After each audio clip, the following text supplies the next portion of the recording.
Time for your 24th of May 2022 NXT 2.0 review, guys. And NXT is probably the best show in wrestling at the minute, but that doesn't really mean much. But we kick off the show with Shannon Lorenzo and two times Donovan or something, whatever the guy's name is, taking on Malik, Blade, and Idris Enofe.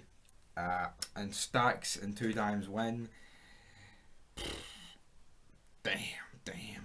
But the good thing about this, I don't really care about these two because of course these are the tag teams with you know, Escobar and Tony D'Angelo, Tony D, Tony B, Tony S, Tony Soprano. But that means it was probably leading to a big 3-on-3 man, you know, 6-man tag, which I guess I'm looking forward to. I mean, it's actually had decent build and all that good stuff, so I mean it should be pretty decent if we're being perfectly honest. We then have Sanga defeating Wesley. That was just never going to go in any other way. And then we have another match with Alba Fire, formerly Lee Ray, or whatever the fuck her name was, defeating Elektra Lopez again. These matches, I mean, it was alright, like, fuck, I don't know, you just don't really care, like, in the fact that on NXT 2.0, not as much on the main roster, like, but on NXT 2.0, they're definitely giving men and women, like, 50% each. Like, it's half and half. And let's be real, the women, they just can't wrestle as good as the men. It's facts, guys, right? See, unless you're, like, Charlotte Flair or Rousey, or, like, you know, Becky Lynch, or, Becky Lynch isn't even on the department. Charlotte Flair is, like, one of a kind. Guess when your dad's Ric Flair, you've got that going for you, but before Mandy Rose's match against Indy Hartwell, the backstage Toxic Attraction gets beat up by Katana Chance and I can't remember their names. Was it Kay? Something like that. They beat them up. Mandy Rose has to get took out to the ring, but Mandy Rose, of course, picks up the win here.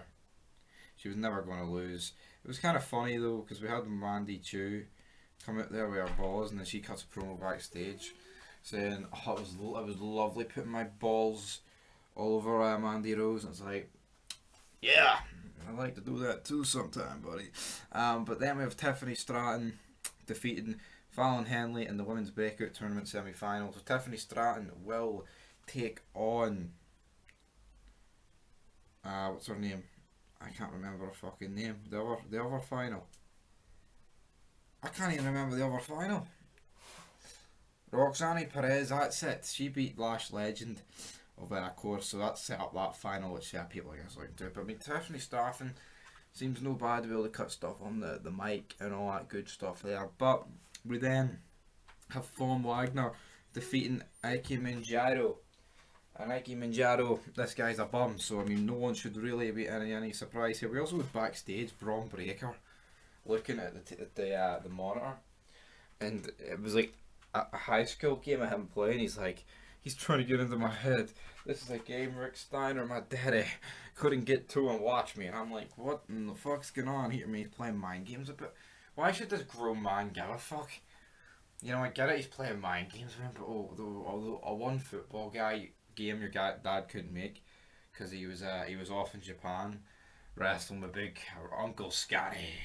Nah, not really having it. But then in our main event, Bron Breakker versus Duke Hudson. They also had a confrontation backstage where Duke Hudson said, "Casey's right, you are easy to manipulate," or predict, whatever the fuck he said.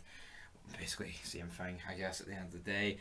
But disqualification to Druid, things come out, Joe Gracie's there, and Bron Breakker hits him in the back with a belt, loses the plot, grabs a chair, starts absolutely clawing him, which was I found pretty funny as well. Clawing him to death, no, swinging the chair like fuck, man. That end of NXT, I don't know, Joe Gacy, like, it just seems like it's the same shit every week now. And they had that big guy, and he got released, and it's kind of went downhill for there, like, if we're being perfectly honest. But aye, guys, that'll do it for your NXT review. Was it better than Raw? I was gonna say I don't think Raw was that bad. I realised he gave it a 1 and I gave it a -1. NXT though here, we'll give it a 2 out of 10. Wasn't the worst show. I mean, it's alright when you watch the clips. Usually the past couple of weeks we've watched it live, just before the Mayans MC, but this week we thought, fuck it, we're no doing that, guys. But anyway, leave your thoughts down below, and until next fucking time, peace.